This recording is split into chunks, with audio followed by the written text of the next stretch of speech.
I got Ryan. There's some history there. I'm a rangy fighter, man, and I'm always going for the underdog. Ryan definitely the underdog in this fight. I just like the underdog, you know. It has nothing to do personally with Ryan and you know, race or black and Mexican. I don't care about none of that. It's nothing to do with that. I just like the underdog, you know. I think it's Ryan's chance to do what he got to do, but I think he'll beat Tank? No. But who you going for? Ryan. What's good, YouTube? It's your boy, Blue Blood Sports TV, back at y'all with another one. So, what you just heard was the voice of undefeated two-division world champion and the reigning WBC middleweight world champion superstar boxer Jermall Lions Only Charlo, or Iron Man Charlo. That's Big Jermall, the middleweight. And he was asked about who was he rooting for. Is he rooting for Gervonta Tank Davis in this mega fight, or is he rooting for Ryan Garcia in this mega fight, right? And Jermall Charlo, he stated that, this is a mega fight. Obviously, it's a big fight. He said it has nothing to do with the fact that Gervonta Tank Davis is African-American or Ryan Garcia is Mexican. It has everything to do with the fact that he wants to root for Ryan because he wants to see the underdog win this fight. OK, now Jermall Charlo is 32 wins, no losses, no draw, 22 big wins by way of knockout. He's 6'1" with a 74-inch arm reach. The last time we saw him in the ring was June of 2021. So he's been out the ring going on 2 years since the last time we saw Jermall Charlo in the ring. And so with that said, he stated that, this mega showdown, April 22nd, between Ryan Garcia and Gervonta Tank Davis is him rooting for Ryan Garcia to be victorious in this fight, right? And he stated that he highly doubts Ryan Garcia will win, but he's rooting for Ryan Garcia to win, right? And so he states that, in order for Ryan to win, more than likely Ryan Garcia is going to have to close his eyes and land a power punch and knock out Gervonta Tank Davis. He don't see that happening, but it can happen, right? Ryan Garcia is inexperienced. Now, Ryan Garcia, it has a lot of potential. Fast hands, amateur background, power in both hands. He is 23 wins, no loss and no draw, 19 wins by way of knockout, 24 years of age, 5'10" with a 70-inch arm reach. So he's 4 years younger than Gervonta Tank Davis. He's 5 inches taller, and he has a 4-inch arm reach advantage over Gervonta Tank Davis, because I've seen Ryan Garcia, and I believe his arm reach is at least another inch longer than what they are reporting at 70 inches. So with that said, and two of his last fights were at 140 pounds, junior middleweight. So he's definitely going to be bigger than Gervonta Tank Davis the night of the fight. But he lacks experience. He's never fought for a world title, so obviously he's never won a world title. Gervonta Tank Davis is an undefeated 3-division world champion. He simultaneously held the WBA super title at super featherweight, the WBA regular title at lightweight, and junior welterweight. He has 28 wins, no losses, no draw, with 26 wins by way of knockout. He is 28 years of age, 5'5" with a 67-inch arm reach.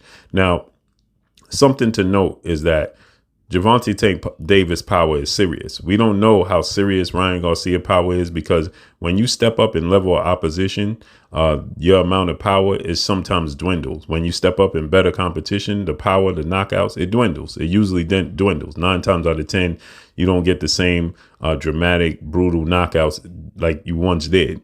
But Gervonta Tank Davis, something to note here is that Gervonta Tank Davis fought against Mario Barrios, former WBA regular junior welterweight world champion. Mario Barrios is extremely big. He's bigger than Ryan Garcia. I believe Mario Barrios is all of 6 feet tall.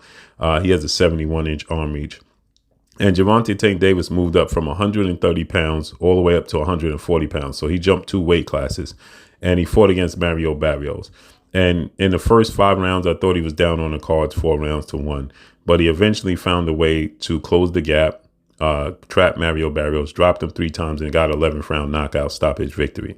Then Mario Barrios, he went up 1 weight class. Now, 1 weight class, he moved up 7 pounds to welterweight, and he challenged former unified welterweight world champion superstar boxer Keith one-time Thurman. And he went the distance. He never touched the canvas at all. Now, this is immediately following his Gervonta Tank Davis fight and knockout loss. He moved up 1 weight class where you knew he was going to be more comfortable. He could eat more, he had more wiggle room. So he moved up in weight. He fought Keith Thurman. Keith Thurman nickname is One-Time Thurman. Keith Thurman is 30 wins, 1 loss, no draws, 22 wins by way of knockout, 33 years of age, 5'8" with a 69-inch arm reach. Keith Thurman, one time, is for him being able to knock out opponents with one punch, right? Keith Thurman fought Mario Barrios, and he never touched the canvas. But though Keith Thurman visibly was hurt on multiple times in the fight. So that lets you know Gervonta Tank Davis' power is real, right? And so Ryan Garcia, he's fought the likes of Javier Fortuna, Luke Campbell, and Emmanuel Tagle in his last 3 fights. Now, he did stop all of those guys, right? But the problem is with Ryan Garcia and these guys, who are they? Okay, he didn't stop Emmanuel Tagle. Okay, he did drop Emmanuel Tagle, but he didn't knock out Emmanuel Tagle. He did stop Javier Fortuna.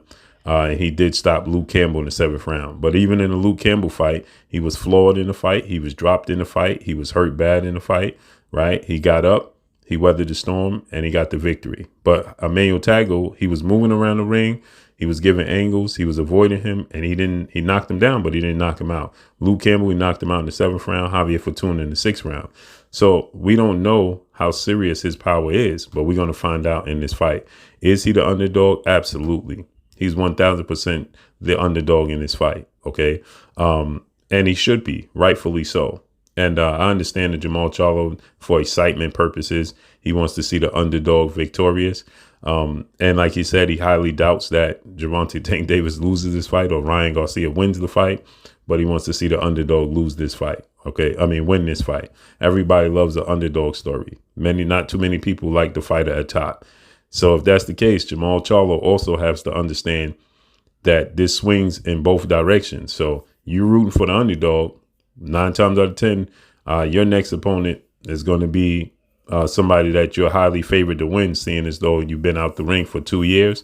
And then fans are going to root for the underdog, and you can't take it personal, right? And again, his opinion is his opinion. Who he wants to see win is who he wants to see win. But nonetheless, you got to keep that in mind that if you're rooting for the underdog against another fighter, then that pendulum swings both ways, right?